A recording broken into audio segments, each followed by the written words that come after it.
Tempers flare as Javier Baez gets tossed from this ball game, but the Detroit Tigers get a win. We'll talk about all that and more all today on Locked On Tigers.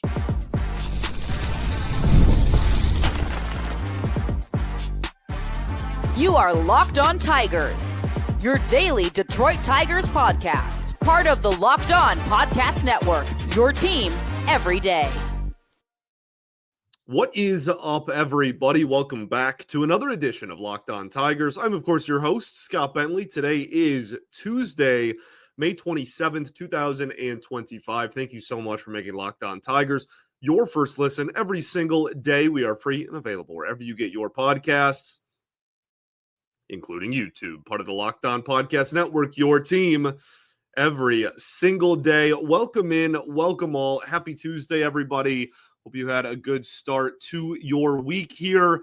The Tigers win 3-1 over the San Francisco Giants. They win 3-1. Their record is now 35-20. That is still the cream of the crop in the American League. And at the time of this recording, immediately following the ball game, is the most wins in Major League Baseball. We'll see what happens around the league on Monday night, rather. First thought in this one, first off, and far more importantly than the game of baseball, Memorial Day on Monday. A lot of really awesome tributes to veterans and soldiers that did not come home. Obviously, an unbelievably important day and something that we should all never take for granted.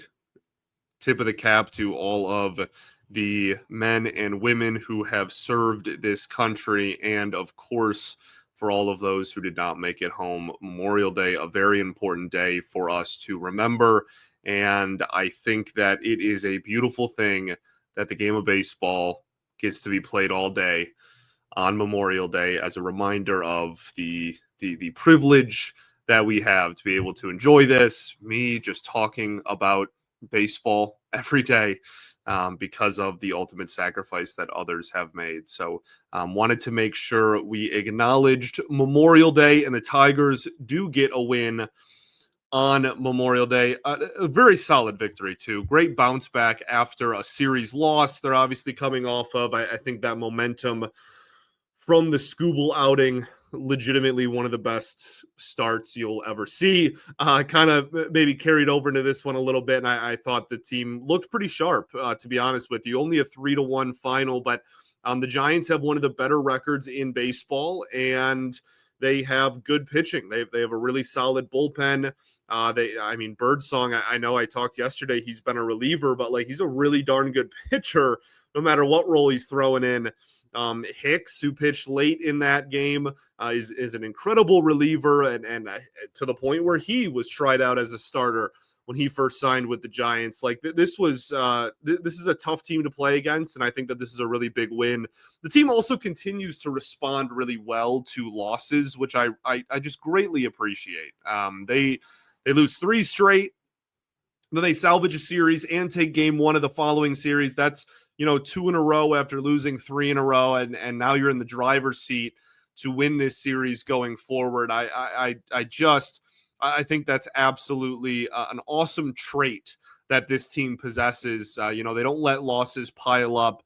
They don't let it kind of snowball into anything bigger than what it is. It was a rough series, a rough 3 out of 4 games of a series. Move on and get back on the horse, and I think that that's exactly what they did. Also, I think it's an important win because of the starting pitching matchups the rest of the series. We'll talk about that a little bit later, but this was an important win. And thank you to Tarik Skubal for giving the Tigers a fully rested bullpen going into game 1 of a series, which I think it shouldn't be lost on anybody either. So really solid victory to kick off this 3-game set. What went right? Keider Montero is who we're going to start with. 5 innings, 1 hit, no runs, 2 walks, 3 strikeouts. His ERA on the season is now 4.54. 4.5 is, it's not going to win you any awards. It's not going to, catapult you into conversations about being an incredible front of the line starting pitcher or anything. But I keep reiterating this point. We have to remember that at full health, this dude is literally a minor league starting pitcher. When the organization is fully healthy, he is not even a Detroit Tiger.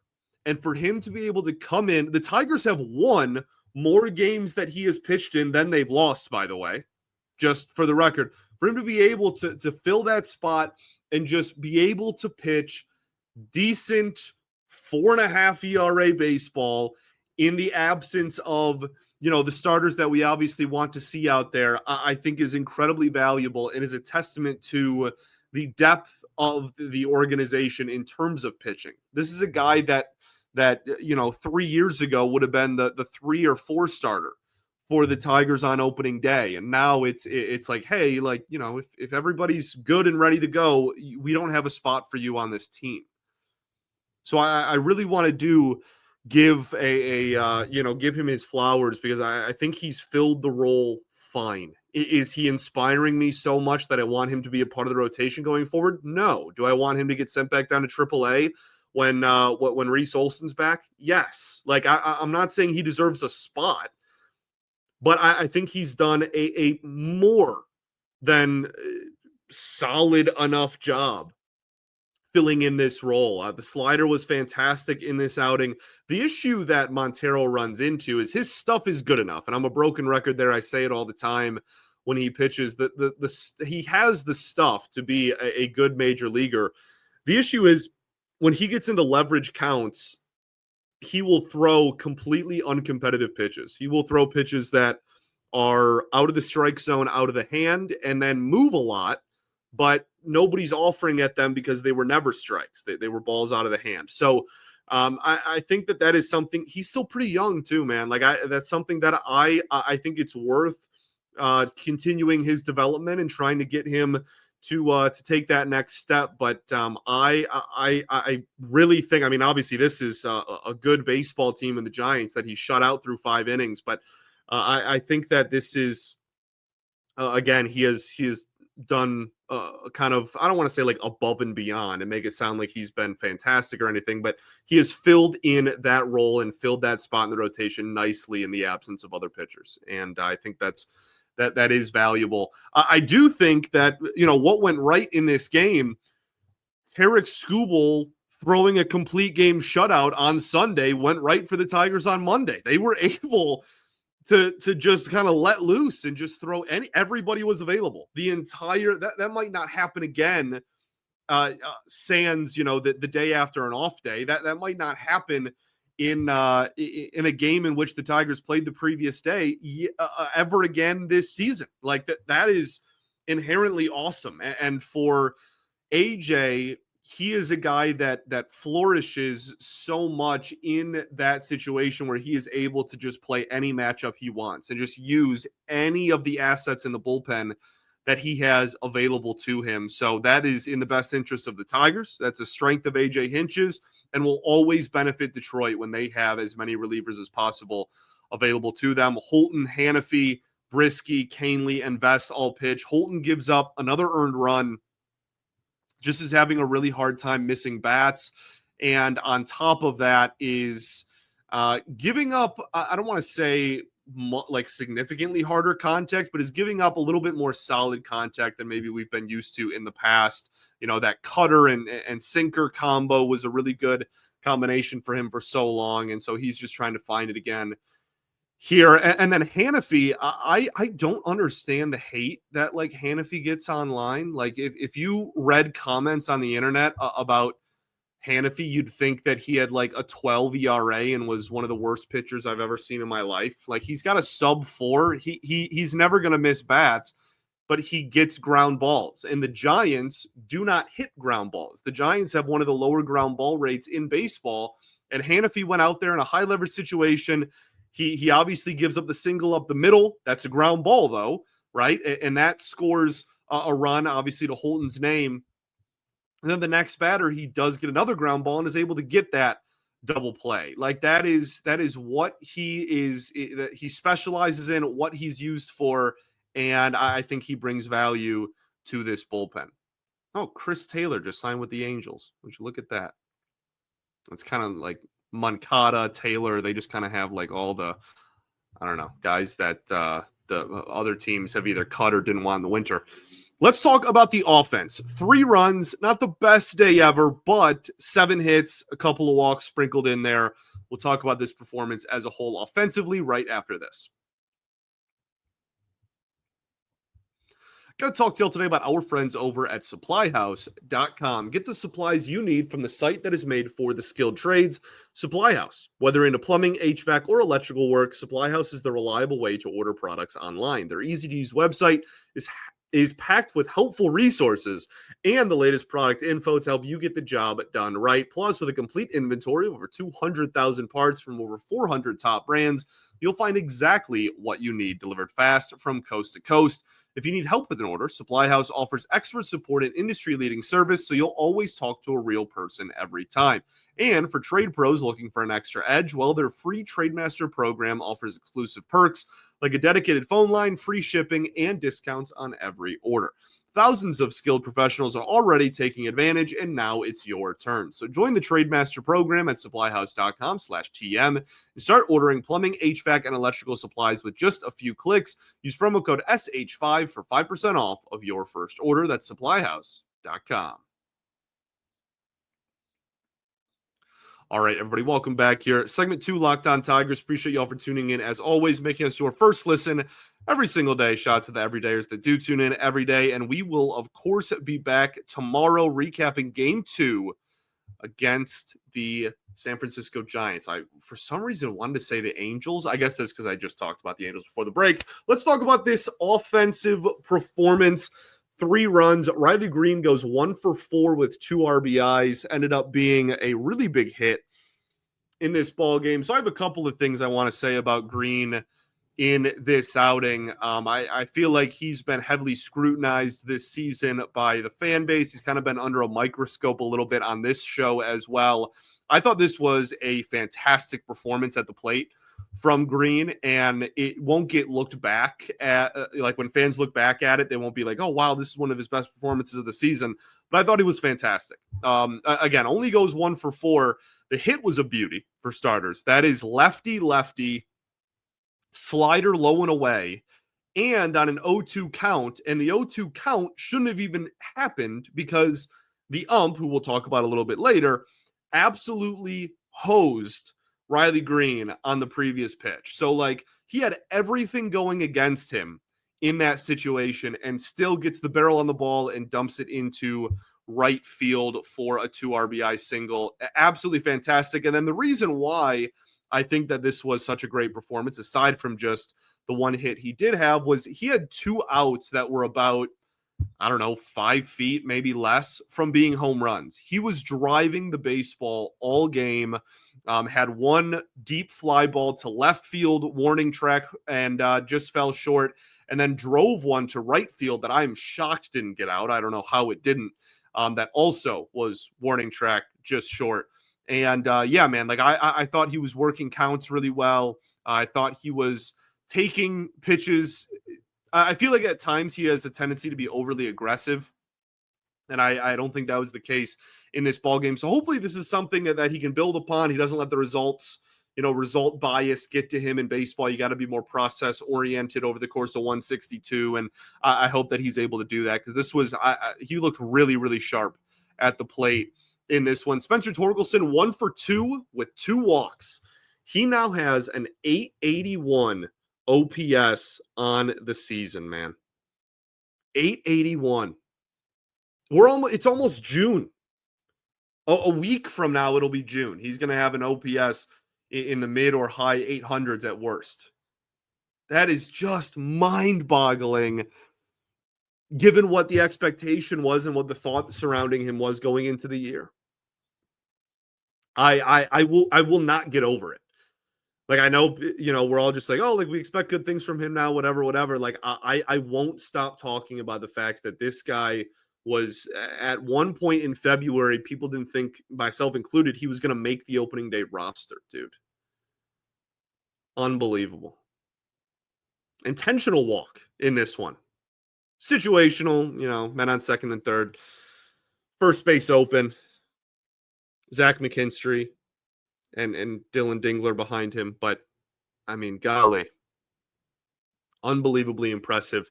Speaking of Dylan Dingler, he had a knock in this ball game. Obviously, has the other RBI to go with it as well. He is now hitting 295 on the season, man. Hitting the ball really hard lately as well.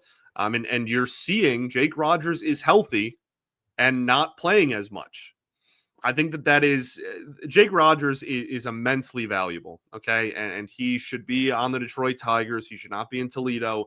Like he is immensely valuable and it handles this staff really well, calls a great game, is incredible defensively, et cetera, right? Dylan Dingler has been solid defensively and is hitting almost 300. And that's really hard to not put in the lineup card every chance you get. So really awesome to see from him after he got his first taste of the majors last year and struggled as well at the plate. Colt Keith, man, 2 for 2 in air quotes. The double. What are we doing, man? Like, what are we doing? How is that? The mind-boggling thing about that one is that I think it was originally called an error. And then later they went back and were like, no, actually, we're going to give him a double on that.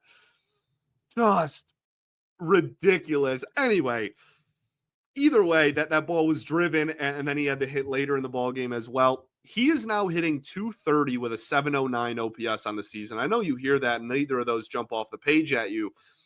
But I want to just point out how brutal his start of the year was.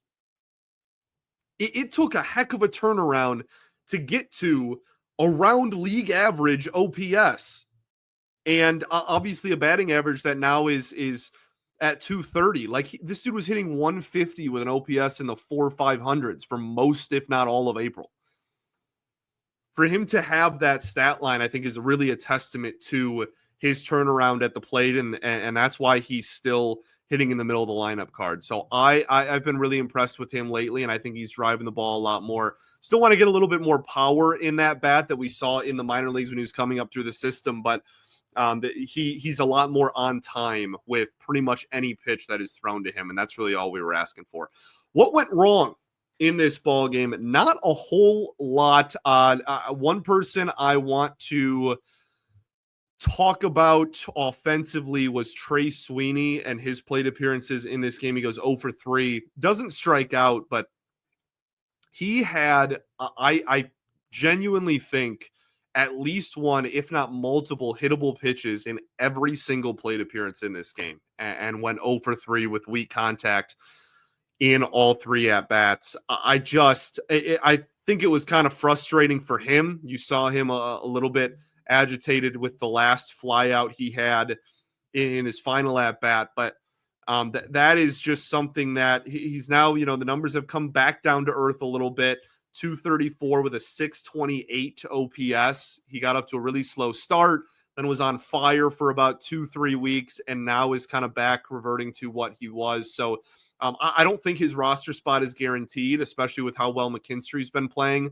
And I think that when Meadows and Perez are both healthy, that there's going to be a serious conversation about, whether Trey Sweeney is going to be on this roster. Now, again, that's good depth to have, that he can fill in, be an everyday caliber, find shortstop. That's a premier position. Like there's, again, I'm not trying to say that he's just like terrible and there's no point of having him in the organization.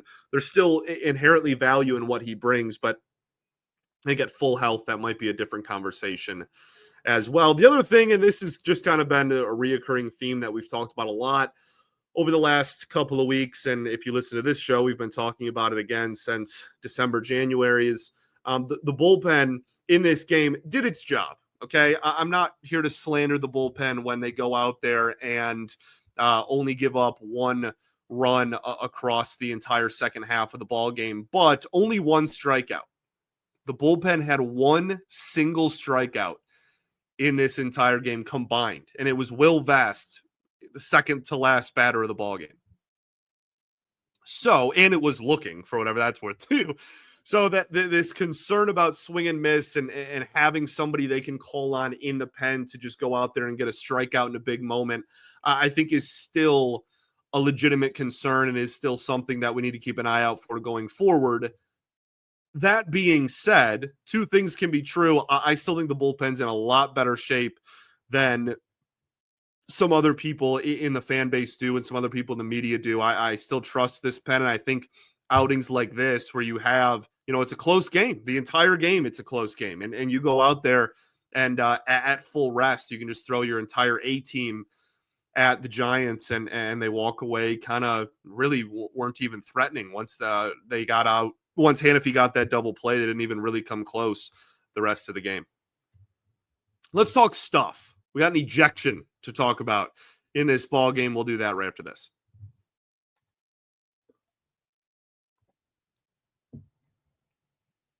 All right, everybody, welcome back here.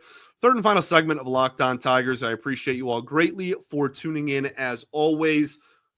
Javier Baez. So before we get to the ejection, I just want to point something out. He is playing so well in center field that it is almost June. Matt Vierling is back from injury. He's back, okay? Back on the roster. Had a hit in this ball game. And Javy is still the one playing center field. I just want to point that out. That is mind-boggling. Do you understand how ridiculous that sentence is if you told it to someone in March? Matt Vierling is fully healthy, and Javy is still getting starts in center field. It's unbelievable. Absolutely unbelievable. Now, the big storyline from Javy on this Memorial Day game was the fact that he was ejected. So I think the ejection was ridiculous. I think, man, I think it's ridiculous. I think it's an awful call. So like you got to wear it. Okay. And I understand that there's, obviously he made the call because he makes the call. He assumed that he was right. That's all fine and dandy. You have to have a little bit of wiggle room there. I think for players to voice their displeasure. They talked about what was said. Javy was still hot about it after the game, man. Like he was dropping F-bombs to the media, which he has never done. I have never seen him do that in a Tigers uniform. Like he was still really fired up about it after the game. And I just, his biggest point was you don't just get to, I think he's compared it to like being treated like an animal, basically. Like he's like, you don't just, Javy voices displeasure, said it wasn't a strike, and the umpire then said, don't point at it. And then he said, go away, basically, like the equivalent of like, go walk away, walk on, go walk to the dugout. And Javy said, why are you telling me to walk on? I just, he's pissed. He wasn't, saying it like that. He was, I'm sure using much different language, but it was just like, I'm just trying to talk to you about the pitch. And he wanted nothing to do it. Also, it's important to note that is, I think consistently, and maybe this is just like reputation and it's not fact, but pretty much everyone knows that because he's the umpire that tosses everybody. I'm fairly confident that he ejects more people on a season-to-season basis than just about anybody else, especially the umpires that are left. You go back to maybe the Angel Hernandez days or the Joe West days. Maybe that's a little different, but certainly of the current cast of major league umpires, I have a hard time believing anybody ejects more than him. And I kind of loved it. AJ was really close to getting tossed, I think. AJ's frustration in that moment was that he did not give AJ a chance to go out and kind of be that blocker in between Javy, but like Javy was fuming, man. Like that he's, he had to get held back by two grown men. Like he was really fired up. And I don't blame him. I mean, the call was terrible. And especially, I mean, we'll never know exactly what was said, but If he felt like he was disrespected after that, then that's going to be his reaction. When moments like that happen, I think back to when Javy was really, really struggling, and the narrative surrounding, by not all of the fan base, but by a portion of the fan base, was that Javy doesn't even care. And I watched that, and you're going to have a hard time convincing me of that. So, yeah, thankfully, he was able to get held back, and AJ was able to be kind of a buffer and get in the face of the umpire a little bit. And so Javy should just be back tomorrow. Shouldn't be any extracurricular, they prevented that turning into a suspension. But yeah, man, wild moment, and kind of fired up the boys a little bit. They score some runs after that. I think, you know what?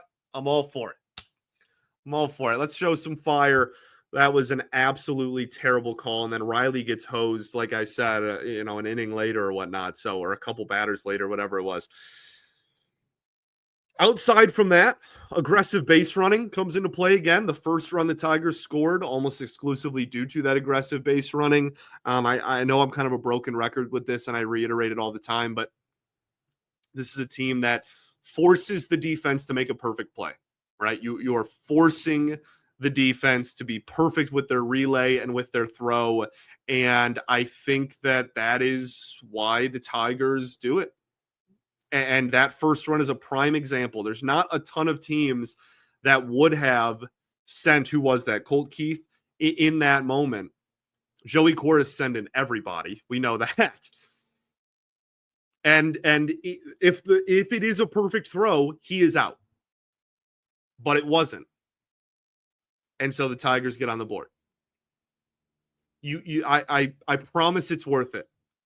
The maths, okay? I promise it's worth it. You just, when there is a runner that's caught, trying to go home or get extra bases. Now, some of that's situational as well. You don't want to just run stupidly. But I promise it's worth it, and they know what they're doing. The Tigers have the best record in the American League. They have the most wins in Major League Baseball at the time of this recording, and that is an absolutely beautiful thing. The reason why I liked this win so much was because when you look at the pitching matchups going forward, I think that if you want to be in the driver's seat, it kind of goes without saying because it's game one, but just looking at the pitching matchups, if you want to be in the driver's seat to win this series, you have to kind of take Monday's game, because you're facing Logan Webb in game two. And Jack Flaherty has had his struggles. His last outing was a little bit a step in the right direction, but has had his struggles this year as an ERA over 4. Meanwhile, Logan Webb has legitimately been one of the best starting pitchers in all of baseball this season. Aside from the fact that he has a really good ERA and just kind of normal stats like that, his FIP is like diabolical. Like he is truly one of the more underrated starting pitchers in the sport. And so you're going to have to go up against him. I think that, a lot of people will probably be picking the Giants in this ball game just because of that. And if you can take this one, well, then heck, go out and get a sweep. But I really think that this game one was just unbelievably important for that reason, because you got a tall task ahead of you in game two. That's all I got. Appreciate you all. I appreciate you all. I got a lot of kind words yesterday amidst my return. It's been, just bear with me. I'm here. I'm back, getting in the flow of everything. I'm happy to be back. Genuinely, I love talking to you every day. Just, bear with me a little bit here. Okay. Good win. Thanks for making Locked On Tigers your first listen every single day. Make your second listen Locked On MLB Game Night, or whatever listen after the final out of the final game every night, 7 days a week. Locked On has a great show that they live stream over at the Locked On MLB YouTube channel called MLB Game Night, where they just recap round robin every single game in baseball. You get to see some of the hosts that, the regional hosts as well kind of pop in and give their 2 cents. You'll see me every once in a while, unfortunately. So, peace and love. Going to therapy's dope. And I appreciate you all so much. See you tomorrow, baby. Go Tigers.